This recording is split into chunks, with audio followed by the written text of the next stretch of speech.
Shalom, selamat pagi Bapak Ibu Saudara yang dikasihi oleh Tuhan.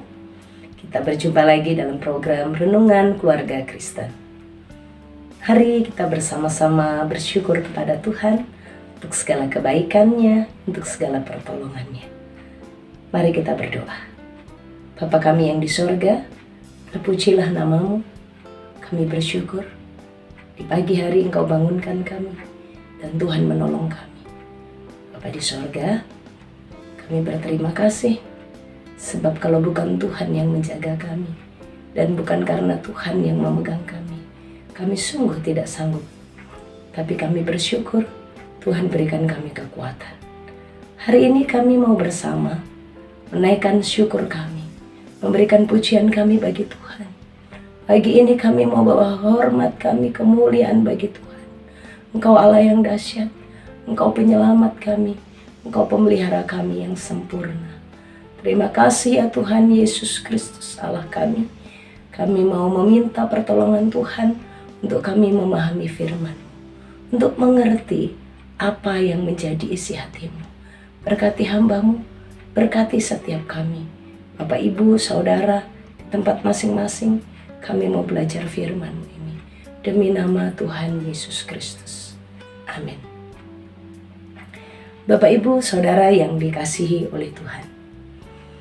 Mari kita bersama-sama membaca bagian firman Tuhan yang akan menolong kita untuk bersama-sama menjalani sepanjang hari ini. Bersama dengan keluarga Kristen, bersama dengan orang-orang percaya. Mari kita menjalani hari hidup kita dengan memahami belas kasihan Tuhan. Belas kasihan Tuhan. Bapak, Ibu, Saudara, saya mendasarkan bagian ini dari Matius pasal yang ke-14, ayat yang ke-13 sampai ayat yang ke-21. Bagian ini mari kita bersama-sama perhatikan. Saya akan membacakannya. Setelah Yesus mendengar berita itu, menyingkirlah ia dari situ dan hendak mengasingkan diri dengan perahu ke tempat yang sunyi. Tetapi orang banyak mendengarnya dan mengikuti dia dengan mengambil jalan darat dari kota-kota mereka. Ketika Yesus mendarat, ia melihat orang banyak yang besar jumlahnya. Maka tergeraklah hatinya oleh belas kasihan kepada mereka, dan ia menyembuhkan mereka yang sakit. Menjelang malam, murid-muridnya datang kepadanya dan berkata, "Tempat ini sunyi dan hari sudah mulai malam. Suruhlah orang banyak itu pergi, supaya mereka dapat membeli makanan di desa-desa." Tapi Yesus berkata kepada mereka, "Tidak perlu mereka pergi. Kamu harus memberi mereka makan." Jawab mereka, "Yang ada pada kami di sini hanya 5 roti dan 2 ikan. Yesus berkata, "Bawalah kemari kepadaku." Lalu disuruhnya orang banyak itu duduk di rumput. Dan setelah diambilnya 5 roti, 2 ikan itu, dan 2 ikan itu Yesus menengadah ke langit dan mengucap berkat, lalu memecah-mecahkan roti itu dan memberikannya kepada murid-muridnya. Lalu murid-muridnya membagi-bagikannya kepada orang banyak, dan mereka semuanya makan sampai kenyang. Kemudian orang mengumpulkan potongan-potongan roti yang sisa 12 bakul penuh. Yang ikut makan kira-kira 5.000 laki-laki, tidak termasuk perempuan dan anak-anak. Diberkati oleh Tuhan setiap kita yang membaca dan merenungkan bagian firman Tuhan dalam hidup kita serta melakukannya. Bapak, Ibu, Saudara, memahami belas kasihan Yesus. Adanya belas kasihan Yesus. Bapak, Ibu, bagian ini mengingatkan dan menguatkan setiap kita, orang percaya.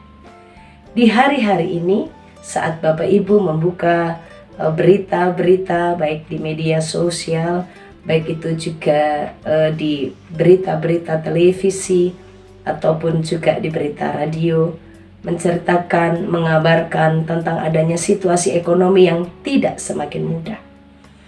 Entahkah itu tarif pajak, entahkah itu berbicara dengan berita dunia tentang tarif ekspor, impor, dan semuanya dengan harga yang begitu melejit.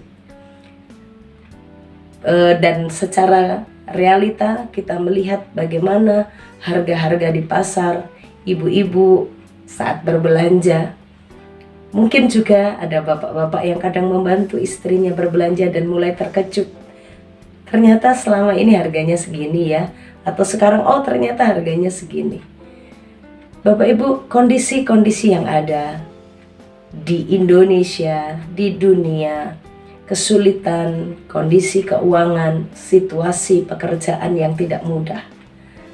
Tapi mari kita bersama sebagai orang percaya menghadapinya dengan tidak takut, menghadapinya dengan terus percaya bahwa ada belas kasihan Yesus, ada belas kasihan Allah yang dinyatakan bagi orang-orang yang datang kepadanya. Dalam peristiwa yang kita tadi bacakan, bagaimana Tuhan Yesus sebenarnya sedang merencanakan satu kegiatan, bagaimana Tuhan mau menepi, mau mencari tempat yang sunyi untuk mengasingkan diri. Tapi saat mereka menyeberang, ternyata banyak yang mendengar Yesus bersama dengan murid-muridnya sedang menuju tempat untuk mengasingkan diri. Dan saat Tuhan Yesus mendarat, dikatakan apa? Banyak orang, besar jumlahnya. Yang pasti lebih dari 5.000 orang laki-laki, karena ada perempuannya dan ada anak-anaknya.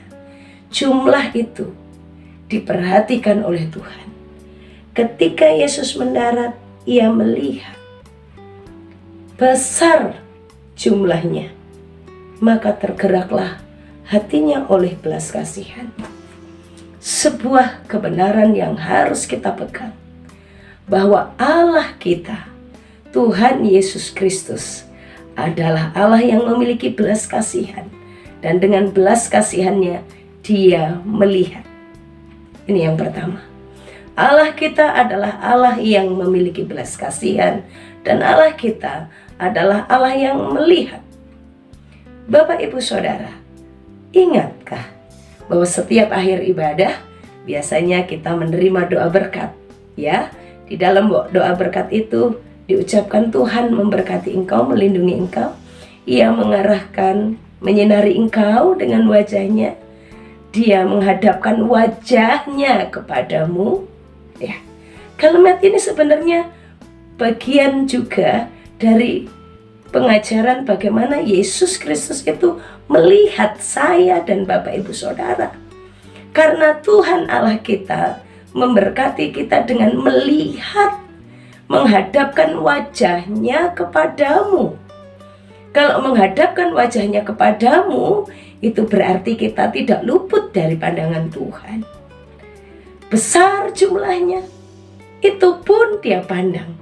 Yang besar, yang sedikit, semuanya diperhatikan oleh Tuhan, karena Tuhan menghadapkan wajahnya kepada kita. Bapak Ibu Saudara, Allah yang memandang kita, Allah yang menghadapkan wajahnya kepada kita itu menghadapkan wajahnya dengan hati yang berbelas kasihan. Dan dengan belas kasihannya, Dia bukan hanya melihat kita. Yang kedua, Allah yang berbelas kasihan itu adalah Allah yang memperhatikan. Saat Tuhan melihat saya dan Bapak Ibu Saudara, tidak ada yang tersembunyi dari situasi kita.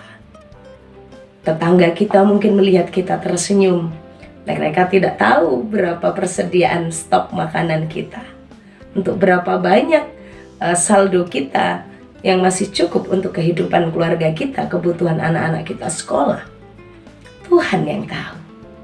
Bahkan mungkin ada istri-istri yang berusaha untuk menghemat dan menenangkan hati suaminya, bagaimana kondisi keuangannya. Tapi ingatlah, sekalipun Bapak Ibu Saudara bisa menutupi kondisi Bapak Ibu dari gembala, tapi tidak bisa menyembunyikan keadaan kita dari Sang Gembala Agung, yaitu Tuhan Yesus yang memperhadapkan wajahnya kepada kita dan melihat situasi kita. Bapak Ibu Saudara, Situasi sulit, banyak orang tetap berpenampilan menarik, seakan-akan mereka hidup tidak dalam kekurangan, karena tidak mau kekurangannya juga dilihat orang lain, kecuali kalau waktu demo berteriak-teriak untuk meminta bagaimana harga-harga ini diturunkan. Tapi kalau secara style tidak menunjukkan kekurangan itu. Tapi perhatikanlah bahwa Allah kita Allah yang melihat. Tidak pakai topeng. Kita pakai topeng pun tembus itu, Tuhan bisa melihat. Bapak Ibu Saudara perhatikan. Allah melihat orang banyak itu. Allah melihat jumlah yang besar itu. Lebih dari 5.000 laki-laki. Tuhan melihat dan hatinya yang penuh dengan belas kasihan itu tergeraklah. Bapak Ibu Saudara, tidak ada yang tersembunyi karena Tuhan melihat kita. Yang kedua, Tuhan itu dengan belas kasihannya bertindak menolong kita. Siapa yang datang kepada Tuhan? Tuhan melihat mereka. Apakah mereka sedang sakit? Apakah mereka sedang lapar? Tuhan tahu apa yang menjadi kebutuhan mereka. Jelas di dalam ayat yang ke-14. Oleh belas kasihan kepada mereka, hatinya tergerak dan ia menyembuhkan mereka yang sakit. Oke? Ini sesuai dengan kebutuhannya. Yang sakit Tuhan sembuhkan. Tuhan tahu kebutuhan kita. Dan Tuhan tahu, Tuhan melihat dan memperhatikan situasi apa yang sedang dialami oleh keluarga kita, oleh suami, oleh istri, oleh anak-anak. Apapun pergumulanmu, tidak ada tersembunyi dan Tuhan akan berbuat seperti kebutuhanmu. Saat engkau sakit, Tuhan memberikan kesembuhan. Saat engkau sedang mengalami derita sakit penyakit, Tuhan bersamamu menanggung rasa sakit itu.